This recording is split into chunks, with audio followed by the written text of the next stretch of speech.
delicate conversation, right? One of the reasons so many artists are not going to be quote unquote starving is because of a secondary market. And very true. What is remarkable, I mean, literally, I don't know if you can see this, they're starting to form, getting a couple little goosebumps here. Yeah. You know, nice. The fact that the artist can continue to get royalties. It's a revolution. It's a revolution. So the big question, are NFTs gonna be the answer for the music industry? The golden BB, all the royalties continually go back to the artist. You're out from under the foot of the man. Well, yes, but probably not the way that you think it's gonna happen. So stick around. If you get value out of this video, you like it, please like and subscribe. It really helps the channel, seriously. All right, let's get into it. You know, like, I don't know if you're paying attention, but you know, OpenSea exists, not for collecting. It's not like a collecting wall. Like these things exist. And so, and it's a very delicate conversation, right? One of the reasons so many artists are not going to be quote unquote starving is because of a secondary market. And very true. What is remarkable, I mean, literally, I don't know if you can see this, they're starting to form, getting a couple little goosebumps here. You know, nice. The fact that the artist can continue to get royalties. It's a revolution. It's a revolution, Roger. I mean, like, my God, you know, I could super understand the artists of the past who would be super sad. They would make a painting, the gallery they had a deal on would pay them a certain amount, and they wake up 11 years later and the thing's selling for $11 million and they got 8,000. Yep. I mean, my God. You know, and now no matter how many OpenSea transactions there are and beyond, it's always that 10-ish% that's going back to the creator. I can't get over it. The power of NFTs is they use blockchain technology.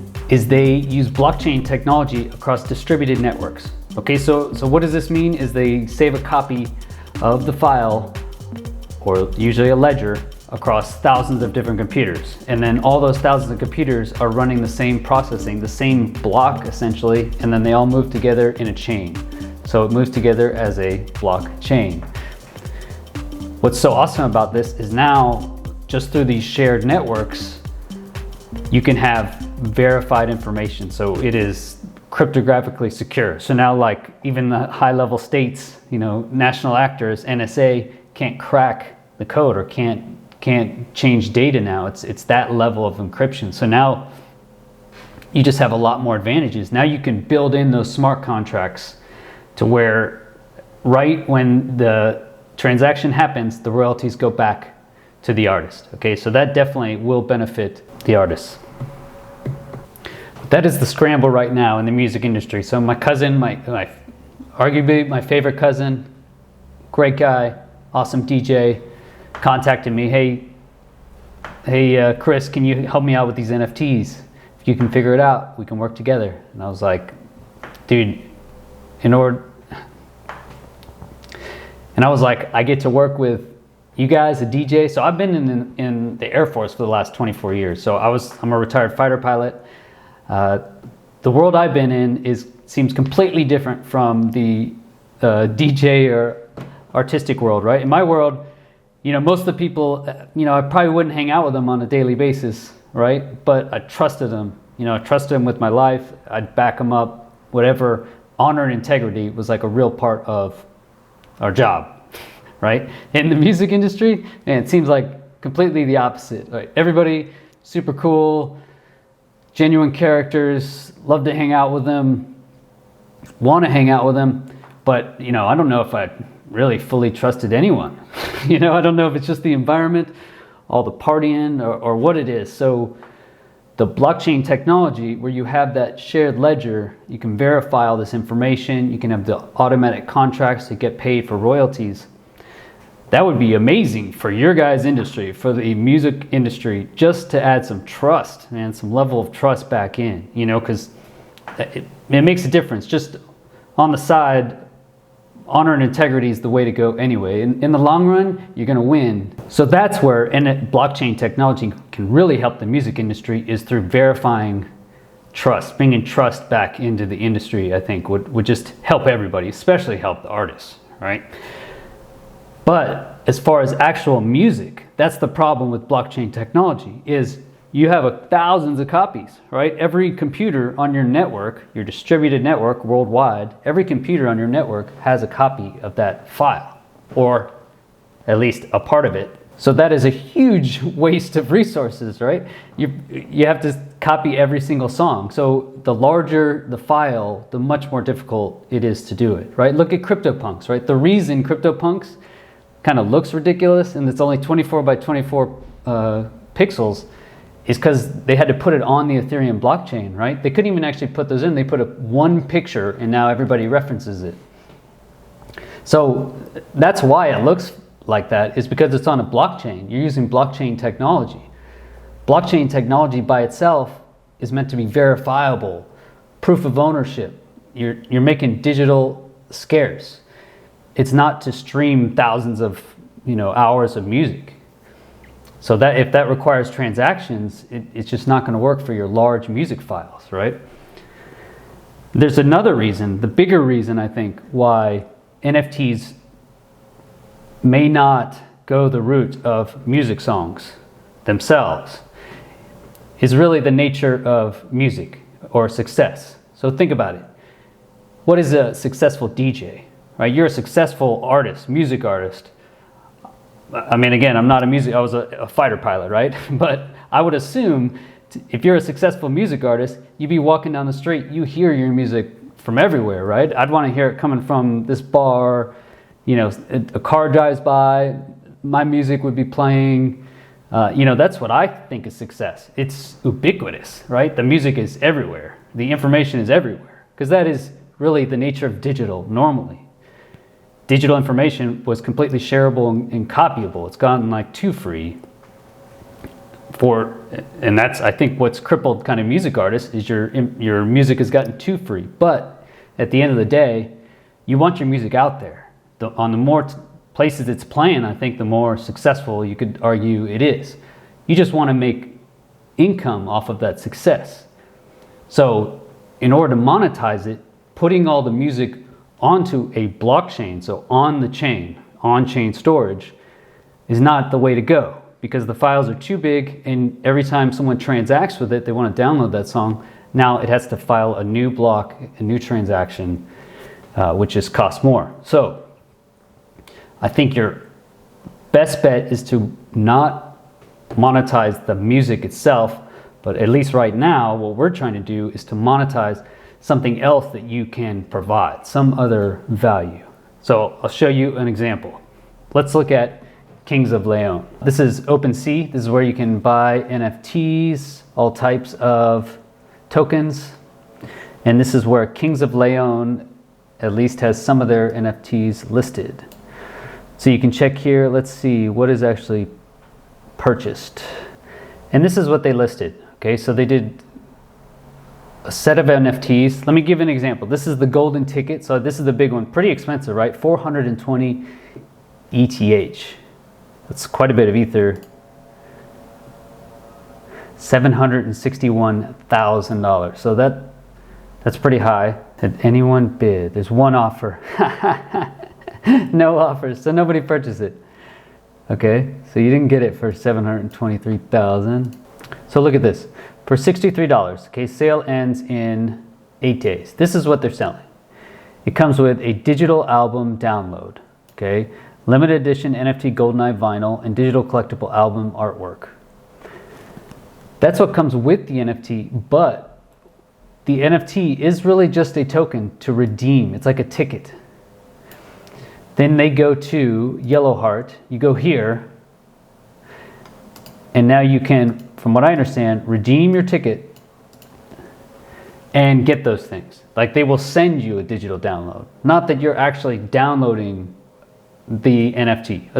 But I'm not sure, the NFT could easily have the music included in it somehow. This is Carl Cox. So January 8th, so a few months ago, he tokenized new music on Ethereum. So he did Ethereum as well. So if you look at what he did, it's part of a crypto art project. His first digital collectible drop. So it's a digital collectible. So music in NFT form. Cox's collection is yet to be listed on Nifty Gateway, though several other similar projects have cropped up recently. All right, deadmau5. So deadmau5, I think is doing the best, at least from what I've seen. He has a great setup on Wax. So let me just talk through what we did for Blueprints Records. Okay, so I work with my cousin, Teluryde, amazing DJ, amazing homie, and I was just so happy to work with him. So that's why I helped make this as soon as possible. So this is the NFT, okay? I use the Wax network because Wax is so cheap. Essentially, it's basically free to create the NFT, okay? And easy. I was able to do it within a few days. I learned it, kind of spun up, and then created the NFT. The hard part is not creating it. The hard part is going to be marketing it and selling the NFT to your fans. Okay, so this is the basic idea. The game plan is you have the 3 levels. You have your super rare NFT, you have your rare NFTs, and you have your common NFTs. In this case, this is a super rare NFT. You can set, when you create the NFT, using this little NFT creator button, you set how many you want to create, ever. So of this NFT, this series 1 that I just created, there can only ever be 10. And I've minted 2 of them. You see, I've minted 1 of 2. And when you mint them, this is probably the most important part for all of you artists. When the NFT is created, it can't be changed later on. That's what's so strong for the royalties, right? If it's written into the NFT when it's created, or the smart contract, if it's written into the smart contract on the blockchain, when it's created, that you get a royalty check, then it's always going to happen automatically. So when you mint an NFT by the same technology, when you mint the NFT, whatever account creates the NFT, whatever account mints it, the royalties will go back to that account. Okay, so artists, you can continue to get screwed if you don't know this fact. So you need to know that whatever account creates the NFT will get the royalties, or at least in this case, for how I'm going to show you to create an NFT. The smart contract is really what counts. If the smart contract on the blockchain says to pay your account as the creator, then you will be paid, okay? But in this specific case of making NFTs, what I'm talking about is when I mint this NFT, when I say mint a new NFT, then it creates, the royalties will go back to that account. Okay, so that's probably the most important thing you need to remember. Okay, so this is the NFT I created. Check it out. It's small, right? The max size you can create on Wax is 2 megabytes. So I had to actually use Premiere Pro. Okay, so I used Premiere Pro from the original file. And what I did is I exported as an animated GIF. And then I just kept messing around with the video and time down here. So I limited the time, I compressed it as best I could to get it down to just under 2 megabytes. So that's not a lot of data, right? 2 megabytes is not a lot of information, but that was the max. Okay, so it's good for images. As far as you're gonna have complicated video elements on there, you're not gonna put songs in there for under 2 megabytes. So again, this is not where you can put songs, but it is where you can put verifiable information. So now, here's what my cousin Teluryde can offer now. So he could offer anyone who can prove verified ownership of one of these 10 super rare Series 1 NFTs, right? They have some sort of special access to him. Or here as a DJ, right? He could say, if you have one of these 10 super rares, you get free access to all my shows. Or I will collaborate with you on some work, whatever you're willing to do. I will send you the Christmas card, you know, something like that. Whoever can prove verification of this NFT, you'll give them some benefit, right? And that's how you market it. The reason people are buying Carl Cox's tokens is because he's Carl Cox. That's why, right? If you're not Carl Cox, you're gonna have to provide value in a different way, just because the transaction costs are too high, like on the Ethereum network. But you can do it right now for free on the Wax platform. Okay, so Wax is made, this is a separate platform. The most famous thing you probably either have or haven't seen is deadmau5. Okay, so deadmau5 has made up his own series of NFTs. So he's done it, again, very smartly. He has stickers, he has moving GIFs, and he has actually worked with the Wax owners to create his own app. So he has his own dApp, is what they call him, dApp, which runs on his collection. So you can see, and he's also going through Rares. Okay, so deadmau5 is a great example of what you can do. So these are the NFTs that we made on Wax. Okay, so Wax has its own token, the Wax tokens. People would have to actually go to Atomic Assets Hub, just like they were buying Street Fighter cards or deadmau5 cards, and they use Wax now to purchase these NFTs. You list them on the market, you can do auctions, etc.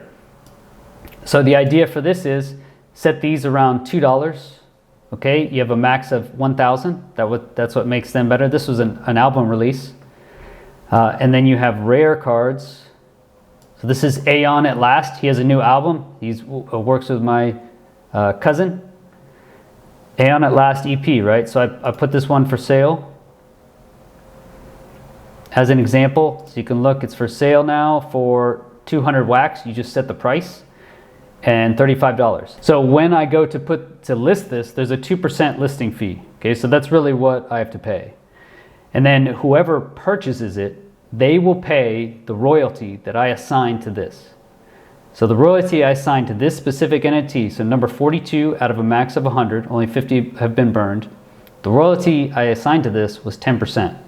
So whenever someone buys it, initially, since I own it in my account, I will get 200 wax. But then forever after, if anyone else buys this NFT, I will get 10%, or this account, sapr.wham, will get 10% of that value. So if this thing just keeps going up in price, right, now your royalties will also go up.